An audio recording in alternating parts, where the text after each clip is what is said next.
The servants called them Malenchki, little ghosts, because they were the smallest and the youngest, and because they haunted the Duke's house like giggling phantoms, darting in and out of rooms, hiding in cupboards to eavesdrop, sneaking into the kitchen to steal the last of the summer peaches. Well, that was a long first sentence. Hi, this is Memo, and we're doing a quick review of Shadow and Bone, the first book of the Grisha trilogy by Leigh Bardugo. Let's first start with the cover. This is the reissued new cover. The original cover of these books were a little bit different. They were actually too similar to each other. I don't have them with me, but I will put it up somewhere on the screen. The original covers look like Russian-inspired architecture. These covers literally refer to the main plot line of the books. I'm not going to say what it is, but there are separate animals on the covers of each book, and they are directly related to the main plot. The cover of the first book has shades of blue and gold. This dark blue and gold is quite significant in the book. I don't know how intentional it was to put it on the cover of the first book, but I'm guessing it was not random. And it's basically this silhouette of a stag and its antlers. I really like these reissued covers. I love the specificity of them. I don't like that they're shiny. Look how reflective they are. Is that weird? I don't like shiny things. I like matte colors.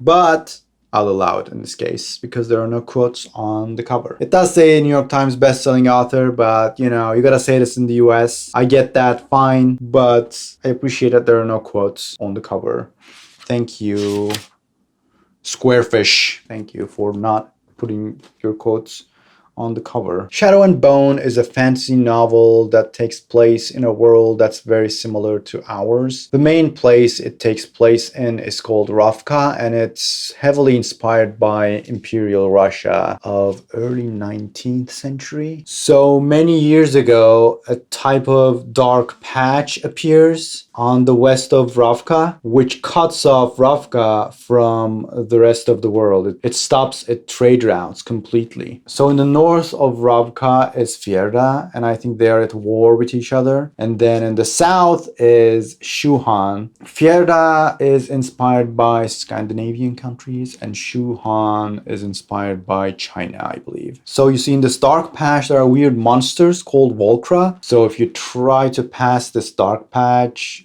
they will just eat you. The people who use magic in this world are called Grisha, and the magic in this world is called small science. So Ravka has two armies. Their first army is a regular army with regular soldiers, and they also have a second army, which is all Grisha. The main story is about Alina Starkov, who joins the first army as a map maker, but then she discovers she has a unique Grisha ability that might help destroy the dark patch, which is called the Fold. So it's about her discovering her power, training her power, and trying to amplify her power to destroy the Fold in order to save Ravka from this dark patch with monsters in it. Now, this book gets a lot of bad reviews, so I was hesitant to read it. I read Six of Crows and I really liked it. But after reading it, I can say that it's fine. This is an okay book. If you're like me and you were like putting it off because you like Six of Crows and you thought this would be like a terrible book, it's definitely not. It's a decent book. It's not stupid. It's not silly. People are not making silly decisions to serve the plot. It's not making a lot of promises either. Like, I'm not expecting a mind-blowing ending from this book. I have to say, I read Six of Crows recently and I really enjoyed it. Then I went to a Leigh Bardugo panel at BookCon and she was smart and funny and nice and charming. So I have to say I went into this book with a positive bias. So the book is told from the first point perspective of Alina Starkov, except for the first and last chapters, which means you're stuck at the protagonist's viewpoint. I think the main weakness of this book is the protagonist. If you don't like this protagonist and if you get annoyed by her, I don't think you'll be able to get through the book because you're stuck with her. It's her viewpoint. Now, I didn't mind that.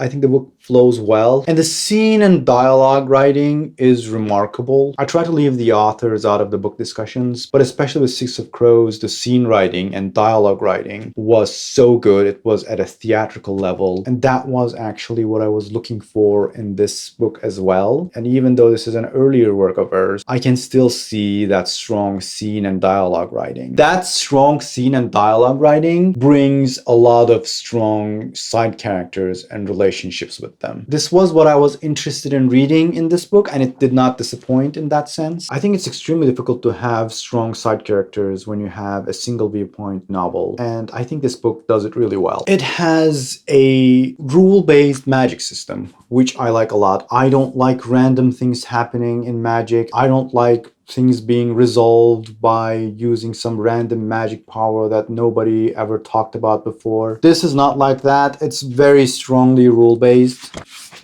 There's a list somewhere. Okay, so Grisha magic is called the small science.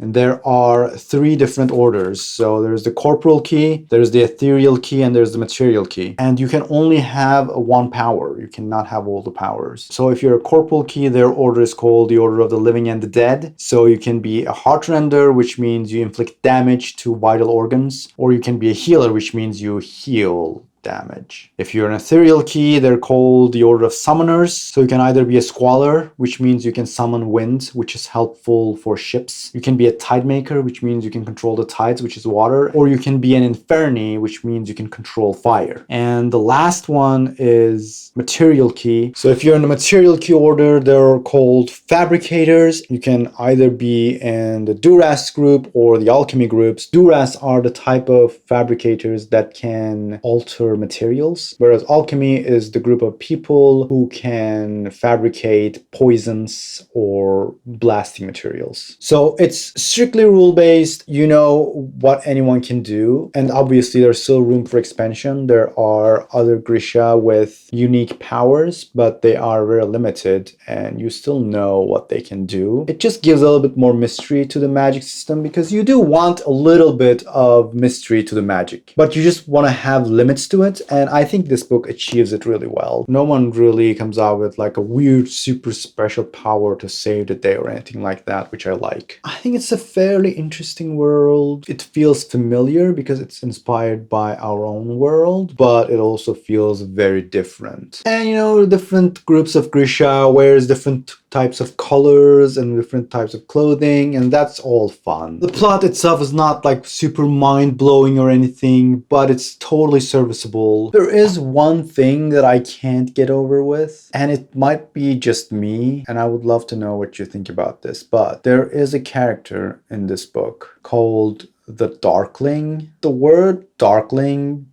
just sounds so silly to me. Whenever I hear the word the Darkling, I think of something like a dumpling that's wearing like dark robes, or something like little evil munchkins. They're like, we're the Darklings kind of thing. Whereas the Darkling is supposed to be this incredibly powerful, well-respected Grisha commander of the second army of Ravka, and he acts like it. It's not about his character, but just who calls himself the Darkling? It's just such a silly name. I don't know if I'm the only person who thinks that, but let me know what you think about the word Darkling. And let me tell you, this book does not have a problem with vocabulary. It has all these words inspired by Russian, but also they sound like cool and interesting in a way. Like, I mean, I just read the titles of Grisha, and those are cool. And it generally has an interesting, fun, cool vocabulary. Except for this one person who is called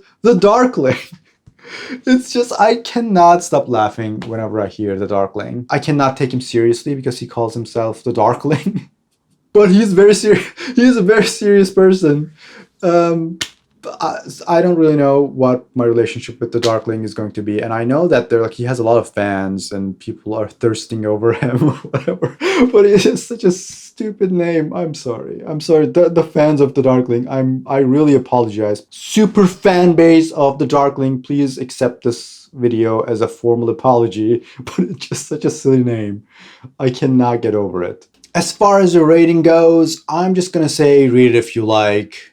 It's kind of interesting. If you have already read Six of Crows and you've been avoiding this book, go ahead and read it. It's fine. If you read a lot of books and if you're kind of curious about this series, you should definitely read it. It's short. It's not dragging or anything. It's not slow. And I think it's totally worth your time if you think you'll be interested in it. All right, that was Shadow and Bone. I am currently reading Siege and Storm. I am looking forward to finishing this and then moving on to King of Scars. Grishaverse is my new thing, and I will see you next time.